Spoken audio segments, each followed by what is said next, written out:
Berjumpa lagi bersama petani tulen. Hasil daripada kita rekayasa, kita berikan aplikasi hormon tumbuh yang dimix dengan pupuk daun. Nah, inilah reaksinya, inilah hasilnya. Nah, padahal ini awalnya di tempat ini, di lahan ini, awalnya penanamannya yang utama dari bibit cabutan. Bibit cabutan itu di pruning lagi. Ini bibit yang waktu itu penanamannya dengan metode pruning atau daunnya dihabiskan semua, karena ini bibitnya cabai ini ditanamnya bibitnya bibit cabutan, kawan. Kalau tidak percaya silahkan lihat di video yang tempo hari yang menanam cabai menggunakan bibit cabutan. Nah, itu videonya. Ini tempatnya, ini lahannya. Ini sekarang sudah seperti ini. Tuh, lihat, alhamdulillah. Nah, seperti ini. Oh, buahnya sudah mulai nampak. Dan juga ini tunasnya sangat banyak sekali. 1, 2, 3, 4, 5, 6, 7, 10, kawan. 10 tuh tajuk utamanya. Ini nantinya akan setinggi kita lah, bahkan lebih. Ini mudah-mudahan.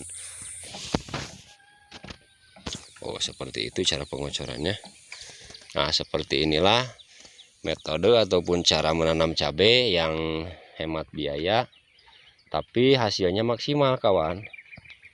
Nah, barangkali untuk para kawan-kawan yang berminat mau menanam cabai tapi dengan biaya yang terbatas, nah, cobalah ditiru cara seperti saya ini, karena ini memang benar, kawan. Jadi dibilang hemat itu karena saya hanya mengandalkan pupuk kandang dan juga pupuk dasarannya.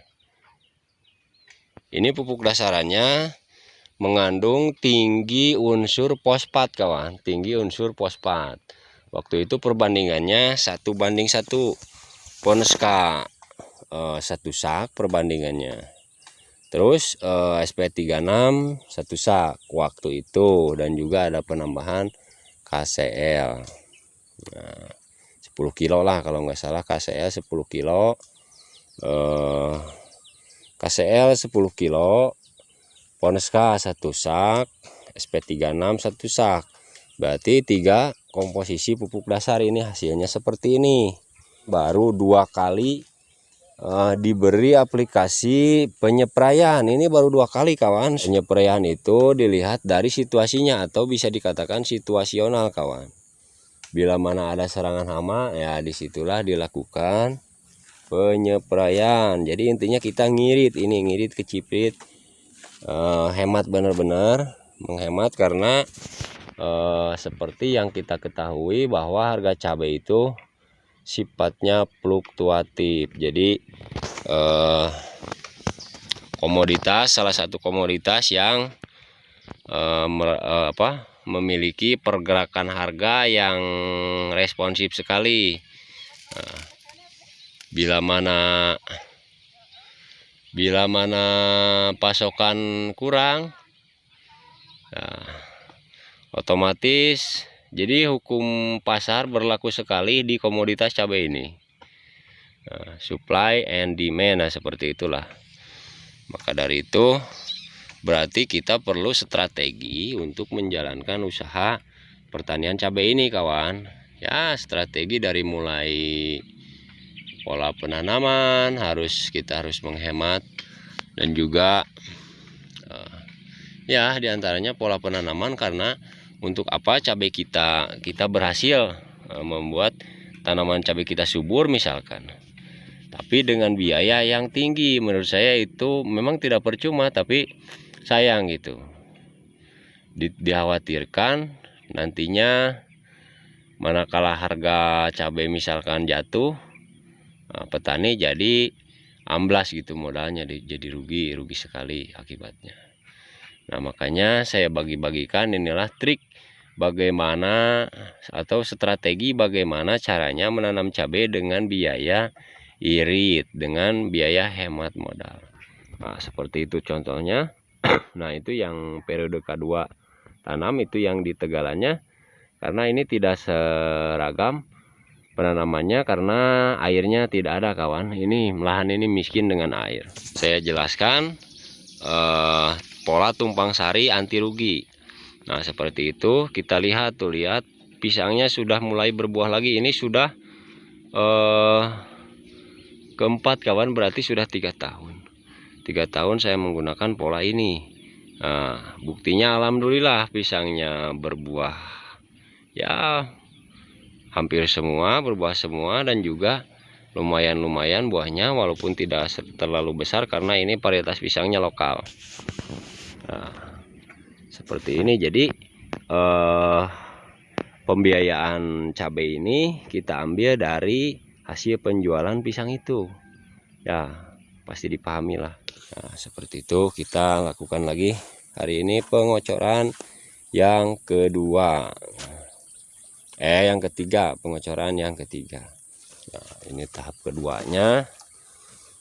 Untuk kawan-kawan yang sudah subscribe ke channel ini, yang melihat video-video dari awal, video saya dari awal, pasti mengetahui lahan ini asalnya gimana, pengolahannya bagaimana, pasti mengetahui lah. Nah, seperti itu kawan caranya. Inilah cara.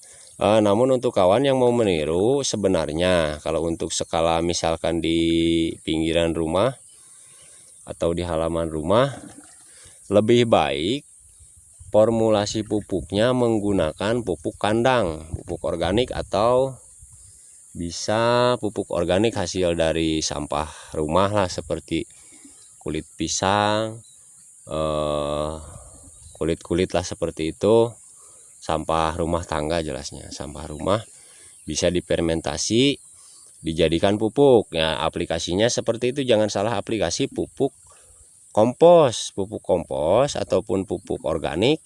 Lebih baik diaplikasikannya, pengaplikasiannya melalui pengocoran kawan, bukan penaburan, pengocoran. Mau itu di polybag, mau di lahan, nah, mau skala besar ataupun skala kecil sebenarnya sama. Pupuk kompos lebih baik diaplikasikannya melalui pengocoran. Ya, seperti itu. Mudah-mudahan kawan-kawan semua dimanapun berada, terima kasih sudah subscribe, terima kasih sudah menyimak, terima kasih sudah menonton dari awal sampai akhir.